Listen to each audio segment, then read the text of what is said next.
চলো এবার গতিবিদ্যার সরণ নির্ণয় করব জ্যামিতির মাধ্যমে।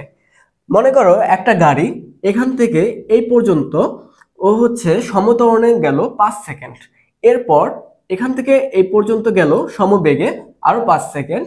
তারপর এখান থেকে এই পর্যন্ত আসলো আরো 5 সেকেন্ড। তাহলে গাড়িটির সরণ কত, এস কত?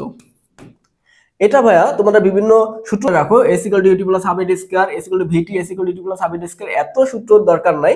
তোমরা এটাকে কিছু জ্যামিতিক ত্রিভুজে ভাগ করো। একটা ত্রিভুজ, দুইটা ত্রিভুজ হলো, একটা চতুর্ভুজ হলো। এবার এদের ক্ষেত্রফল বের করে দাও, তাহলে শেষ। তাহলে এটা ক্ষেত্রফল কত হয়? এদিকে আছে 5, এদিকে এ পর্যন্ত কত? 10।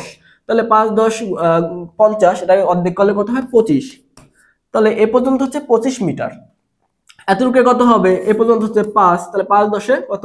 5 10 50 মিটার। এরপর এটা একটা ত্রিভুজ, এটা ক্ষেত্রফল কত হবে? হাফ ইনটু ভূমি পূরণ উচ্চতা। ভূমি কত? 5, উচ্চতা কত? 10, 5 10 50, তাকে যদি হাফ করো তাহলে কত হয়?